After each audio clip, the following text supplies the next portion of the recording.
So I have one primary goal of this talk, which is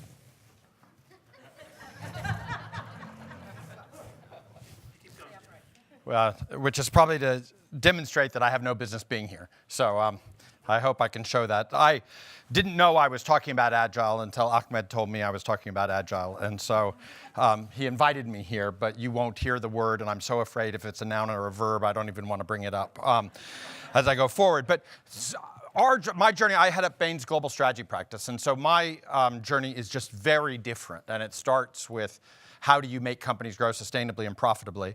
I'm going to tell that journey very quickly through about 8 slides, and then I'll pause and take time on slides. Don't get frustrated. You don't need to take pictures. Everything's online, so you can see all this, but I'm just going to do it on a journey. And the journey starts with my very first project at Bain was in 1988, and I was told to look at the Global 2000 companies and read their annual reports and see how they were projecting for growth. And the data that I discovered is the same data today, which is on average, if you look at the Global 2000, the CEOs of those companies are projecting to outgrow their individual industries by 2 times on a revenue basis, but they have a profit kicker, which is will outgrow on a profit basis 4 times. So the entire world of business sits in meetings like this and conspires to take market share from the entire world of business. And it's a reasonable question to say how many companies on a sustained basis outgrow their industry by 2x, and the answer is 1 out of 11. 1 out of 11. And my first journey was, who the hell are those guys? And it turns out that the 1 out of 11 dominate their core business. And so while everybody in growth wants to chase shiny objects, you actually have to return to your core. And we wrote a book called Profit from the Core. But then we got obsessed with the 10 out of 11. Why aren't they growing? What's going on? So we asked them, why do you fail to grow? And again, you don't have to read the data, but in only 15% of cases, when management had to explain their failure to grow, in only 15% of cases did they blame the marketplace. 85% they blamed themselves, inability to focus, put resources on the problem, deal with risk aversion, we never added capabilities, shitty business planning, et cetera, et cetera.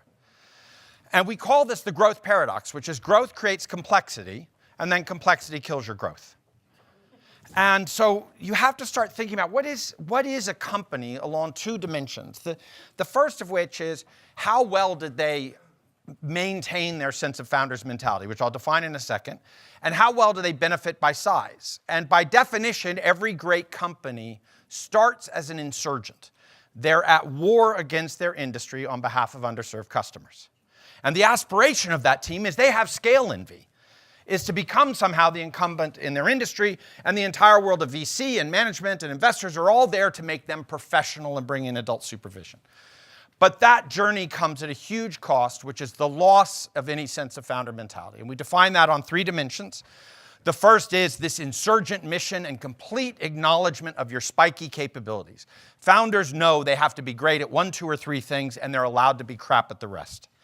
Incumbents start having the tyranny of functional excellence programs. Everybody wants to benchmark themselves against other functions in other industries, completely independent of the strategy of the company and the insurgency. Wonderful example going on in the UK. This is Charlotte Tilbury, fastest growing single personal care brand in history, and she's at war against the entire personal care industry. Second dimension is frontline obsession. There is no discussion of strategy or organizational topics unless it is translated into a frontline routine or behavior. As you know, in incumbents, you can have months of strategy and organization discussion, and no one gives a damn about frontline routine or behavior. Charles Schultz had to come back into Starbucks because what he said was the barista, we had forgotten that the barista was the king of our business. And the professional managerial class suddenly starts believing they're important.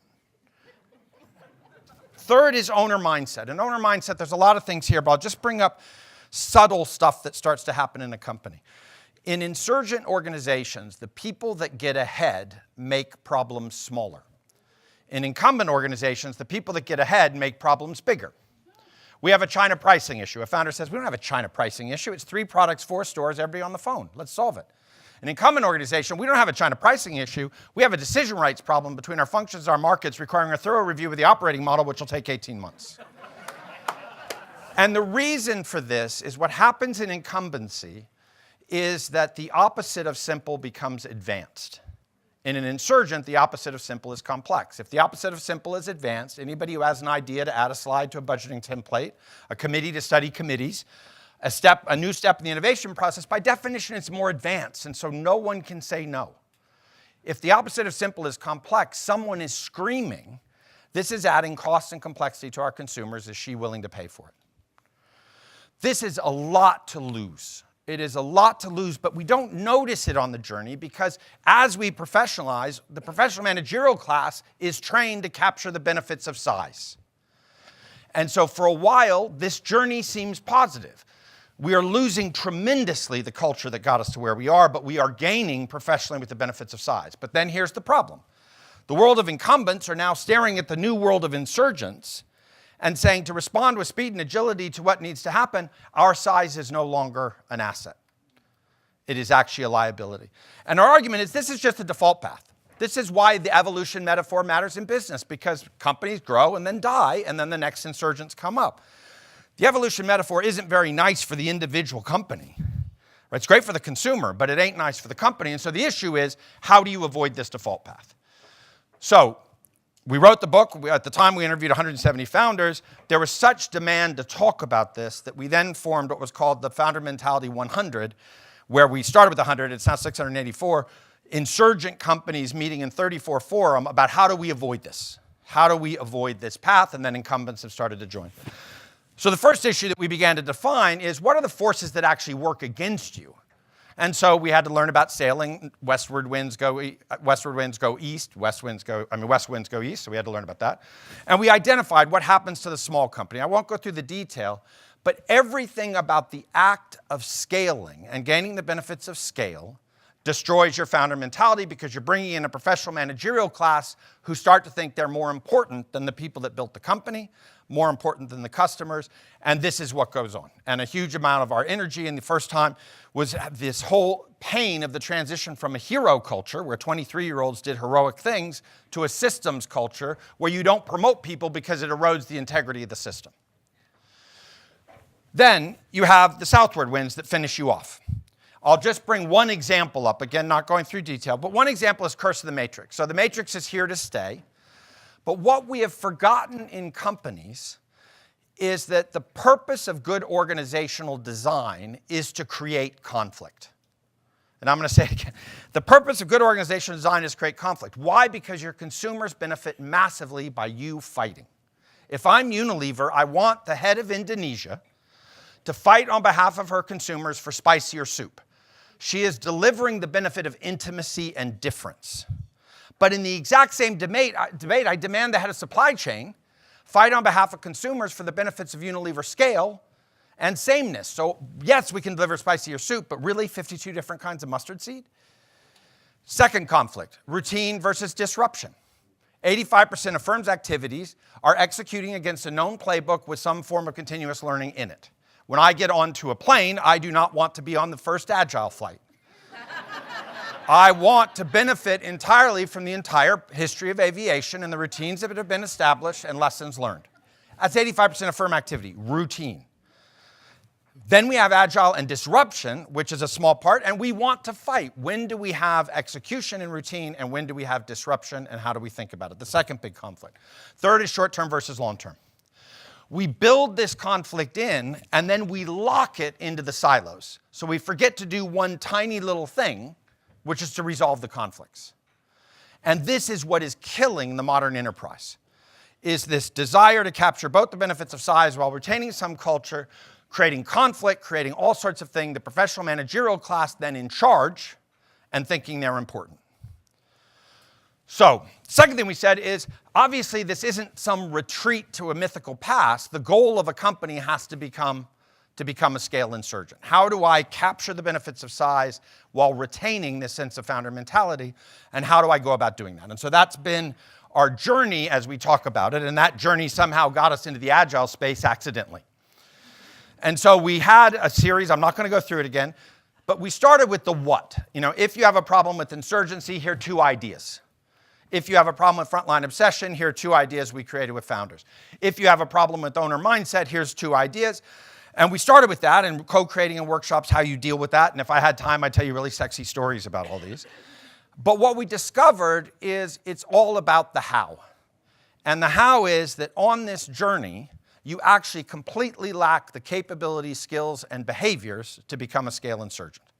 And this is what not enough conversation is about, is the behavioral change. What everybody is seeing is you can form an agile team, and they do great. They then collide with the hierarchical organization, and they die a very slow, painful death. And so a lot of our conversation is to go to the scale insurgents that exist, the Facebooks, the Googles, and figure out what are the skill sets they use and begin to break it down. So we then went back to founders and started going through what is that journey. And so now I'm slowing down, and it'll be 3 slides just on that journey. So we said, what is the act of taking strategy and turning it into execution? And for the best founders, it's really about launching a micro battle. And I was on a panel one time with Carlos Brito from ABI and Howard Schultz, and we were talking about this, and Howard Schultz says, isn't it amazing when you get to reach a certain size, all of your corporate strategy initiatives take exactly 18 months to fail. And what he was saying is, we throw out strategy when we're really throwing out chapter headings. Win in China. That's not a strategy, that's a chapter heading for something to be written, but it ain't a strategy. So when we talk about a micro battle, it's saying, how do you take strategy and translate it into the first failure point where you need to begin prototyping? And it is a very hard act, but the best founders in the world are brilliant at this. I work very closely with Bart Beck. Bart Beck is a legendary CEO in Europe of Reckitt Benckiser, took him from $7 to $76 share price. He is a master at translating strategy into first failure point. So I used ABI as an example. They'll have a strategy called Win in China. And we know to win in China, you need to add a lot of Chinese brands to build distribution scale. You need to add a sales force. But to win in China, Budweiser has to beat Carlsberg and Heineken. There is no other way to win in China. And for those of you who know the beer trade, that's not just winning. That is winning in the on-trade in the most aspirational bars with the most aspirational Chinese consumers. The normal way you would find out is a trade promotion test and then retest, which takes about 18 months. A micro battle says 6 different bars, 4 different trade promotions every 4 weeks. 24 micro battles later, they found something that could beat Carlsberg. 4 months into the strategy. Not 18 months in, finally test something. That's a micro battle. And a micro battle, on one hand, is, I think, agile. It's the process of taking strategic intent and translating it into something you can prototype. But that's necessary and not sufficient because that falls into the pilot problem. And the pilot problem is anything properly resourced with huge executive attention always works. But then if you throw it into an organization with all the resource constraints, it never works. And the problem is because there's another part of the process, which is how do we scale that innovation across the organization, translating prototype into repeatable model, and then figuring out a deployment model. And this is what people aren't talking about, is the right-hand side enough. The left is getting back our mojo to be founder mentality, but to be a scale insurgent, we have to get the process of scaling. And at least my experience when I talk to agile teams about it, often the definition of scaling agile, I think it's a verb or a noun, I don't know, is we're scaling it because we used to have 3 agile teams, now we have 500. But that's not scaling it so it has a strategic impact on the organization.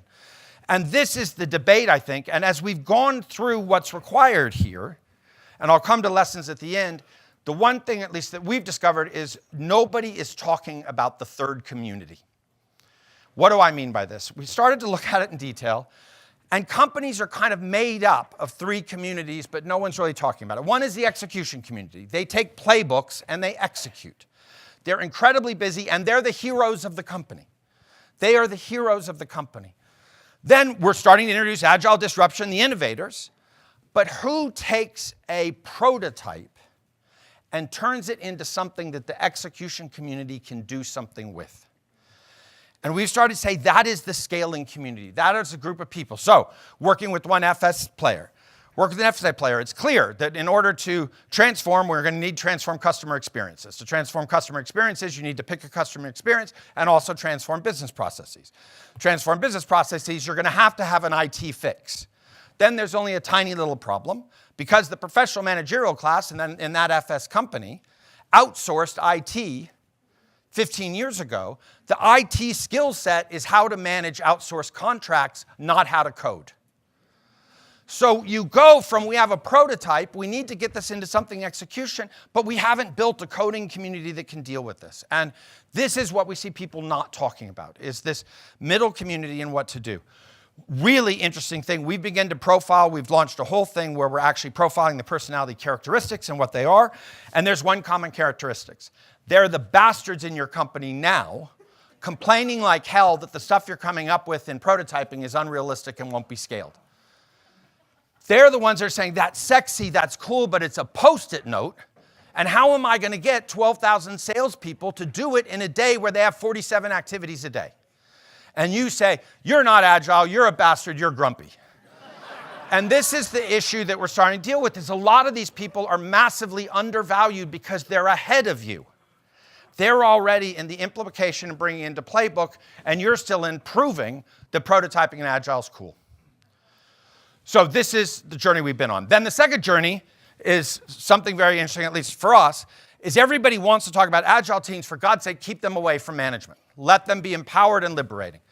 All you're doing is postponing the inevitable, which is management will eventually kill them. That's what management's job is. They hate this. They're not telling you they hate it, but they hate it with a passion.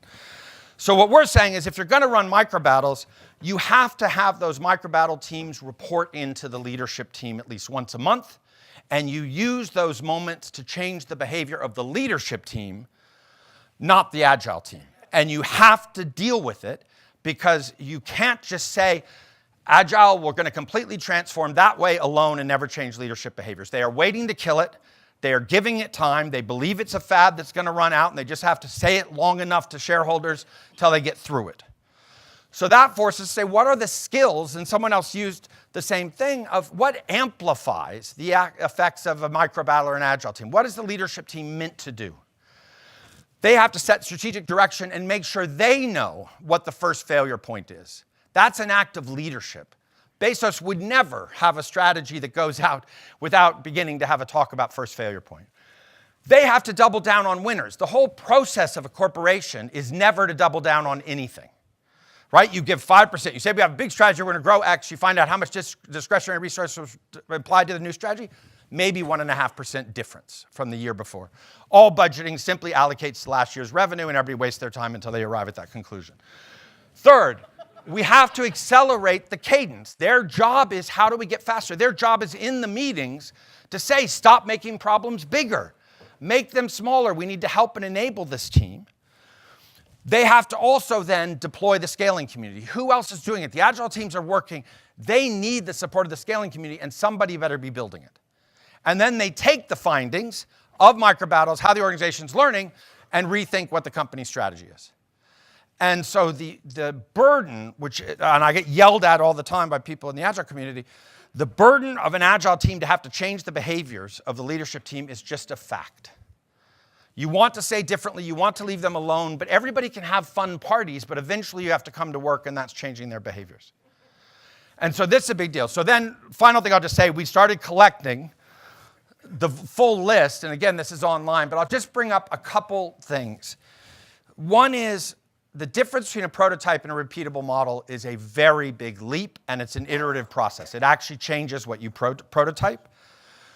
The second is when we think about execution, we tend to jump to playbooks, and we don't spend enough time worrying about how are we going to change the behavior, the time and the money of the people that are going to have to deploy this, and how do we think about it and not just rush everything to playbooks.